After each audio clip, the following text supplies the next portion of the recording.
नमस्कार। जय गुरुदेव, जय गायत्री माँ। पंडित श्री राम शर्मा आचार्य वाङ्मय 32 रामायण की प्रगतिशील प्रेरणाएँ स्वाध्याय के क्रम में आज हम पढ़ेंगे पृष्ठ क्रमांक 2.110। शीर्षक है रामराज धर्मराज की शासन पद्धति। रामराज अर्थात धर्मराज, राम अर्थात नीति निष्ठा का जीवंत प्रतिनिधि। रामराज में शासन का आदर्श प्रस्तुत किया गया है और बताया गया है कि जनता में धर्मनिष्ठा को सुरक्षित रखने एवं बढ़ाने का उत्तरदायित्व साधु ब्राह्मणों के अतिरिक्त शासन का भी है। नीति सदाचार का वातावरण बनाए रहने से यदि शासन सफल होता है तो उस देश में न अधिक आर्थिक कठिनाइयाँ रहेंगी, न अन्य प्रकार के संकटों में लोगों को फंसना पड़ेगा, न विग्रह रहेंगे, न अपराधों की अराजकता फैलेगी। स्वस्थ समाज का निर्माण शासन का प्रथम कर्तव्य है। भौतिक प्रगति के लिए प्रयास तो किए जाएं, किंतु नीति निष्ठा के प्रति उपेक्षा बरती गई तो लोगों में बढ़ती हुई दुष्प्रवृत्तियाँ उस भौतिक उन्नति का लाभ लेने की अपेक्षा उल्टा अपने पैरों में कुल्हाड़ी मारने और अनाचार भ्रष्टाचार बढ़ाने का ही कारण बनेंगी। धर्म को प्रथम और धन को द्वितीय स्थान देकर रामराज में सतयुगी सुखद वातावरण बना था। भविष्य में भी यही श्रेष्ठ समाधान अपनाना पड़ेगा। रामराज में नागरिक कैसे धर्म कर्तव्यनिष्ठ थे, इसकी झलक देखिए। सब निर्दम्भ धर्मरत गुनी, नर अरु नारी चतुर सब गुनी। सब गुणन्य पंडित सब ज्ञानी, सब कृतज्ञ नहीं कपट सयानी। इसके विपरीत अवांछनीय शासन का प्रमुख चिन्ह यह है कि उसके अंतर्गत खल, चोर, जुआरी, व्यसनी, छली और लंपटों की वृद्धि होती जाती है, अर्थात उन पर नियंत्रण करने में बहुत ढील देकर एक प्रकार से उन्हें प्रोत्साहित ही किया जाता है। रावण राज्य में ऐसा ही हुआ था। बाढ़े खल बहु चोर जुआरा, ले लंपट पर धन पर दारा। यह गलत समाज व्यवस्था की प्रतिक्रिया है। यह जहाँ अनीति का वातावरण हो तथा उसी के लिए प्रोत्साहन दिया जाता हो, वहाँ विकृतियाँ ही बढ़ती हैं। रावण ने सामाजिक शील का ध्यान न रखकर सबकी स्वतंत्रता हरण करके अपने शिकंजे में कस लिया था।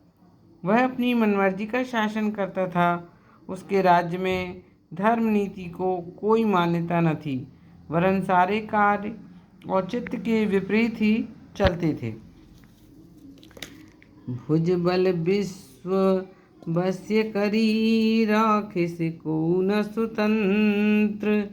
ओ मंडलीक मणि रावण, राज करई निज मंत्र। यही विधि धर्म होई निर्मूला, सो सब करहि वेद प्रतिकूला।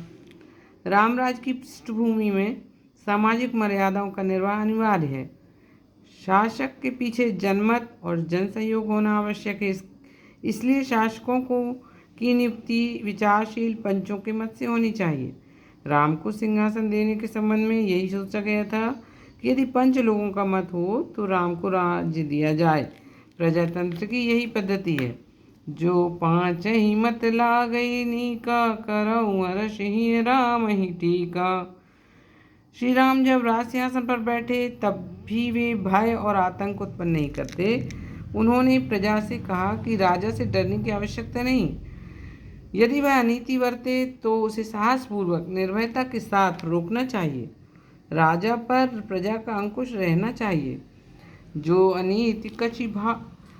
अनीति कछु भाषों भाई, तो मुहि बर जऊ भय बिसराई। मानसकार के अनुसार शासक को प्रजा के हित को ही प्रधानता देनी चाहिए। जिस राज्य में प्रजा दुख पाती है, कष्ट सहती है और पतनोन्मुख बनती है, वह सत्ताधीश निश्चित रूप से नरक में धकेल दिए जाने योग्य है। वह इसी बात का अधिकारी है कि उसे सत्याच्युत करके दंड का भागी बना दिया जाए। जासु राज प्रिय प्रजा दुखारी, सो नृप अवसि नरक अधिकारी। श्री राम इसका आदर्श अपने शासन काल में उपस्थित करते हैं। वे सिंहारूढ़ होने पर प्राणी मात्र के कल्याण के लिए प्रयत्नशील रहते हैं। जिस प्रकार सब आनंद अनुभव करें, वे ऐसी ही व्यवस्था करते हैं। यही विधि सुखी होई सब लोगा, करही कृपा निधि सोई संजोगा। अयोध्या में ही नहीं, वन में भी श्री राम का वही प्रभाव दिखता है। राम के वन में बसने से उस क्षेत्र की संपत्ति बढ़ने लगी, सो राज्य में प्रजा के सुख बढ़ते ही जाते हैं। रामवास बन संपत्ति भ्राजिया, रामवास बन संपत्ति भ्राजा, सुखी प्रजा जिमि पाई सुराजा। सुराज की एक पहचान यह है कि उसमें खल लोगों के उद्योग बंद कर दिए जाते हैं। वे फलने फूलने नहीं दिए जाते, उन्हें अवसर ही नहीं मिलता। अर्क जवास पात बिनु भयऊ, जस सुराज खल उद्यम गयऊ। राज्य सत्ता उत्कृष्टतम व्यक्तियों के हाथ में ही होनी चाहिए। यदि वह ओछे लोगों के हाथ में चली जाए तो धरती के रसातल में जाने जैसी विपत्तियां उत्पन्न होंगी। भरत अपने को शासन सत्ता संभालने योग्य पात्रता से रहित अनुभव करते हैं और वशिष्ठ जी के सम्मुख उसे स्वीकार करने से अपनी असमर्थता प्रकट करते हैं। श्रेष्ठ शासन व्यवस्था के लिए आवश्यक है कि लोग सत्ता हथियाने की होड़ न करें। कहूँ साच सब सुनि पछियाऊ, चाहई धर्मशील नर नाहु। मोहि राज हट देहु जब ही, रसा रसा तल जाए तभी। राम राज्य भरत राज्य की पृष्ठभूमि पर स्थापित होता है। भरत त्याग और निष्प्रियता और संयम साधना के मूर्तिमान प्रतीक हैं। उन्हें राज्य संभालना भी पड़ा तो राज्य को भगवान की अमानत समझकर भरत मात्र मुनीम की तरह उसकी देखभाल करते हैं। उसमें से भी कोई विलास उपयोग अपने लिए नहीं लेते। घर को तपोवन मानकर एक निष्प्रह संत की तरह मितव्ययी सरल व्यवहार करते हैं। भगवान की चरण पादुकाओं को संपत्ति की स्वामिनी मानते हैं। जो करते हैं उन प्रतीकों को सूचना देकर ही कदम उठाते हैं, ताकि अपने में स्वामित्व का अहंकार न पैदा होने पाए। संपत्ति के सृष्टि अपने को मानकर ही वैभव का उपयोग करना हर किसी के लिए उचित है। इतिश्री। आज का स्वाध्याय यहीं तक। कल पुनः अगले पृष्ठ पर स्वाध्याय करेंगे। तब तक के लिए नमस्कार। जय गुरुदेव।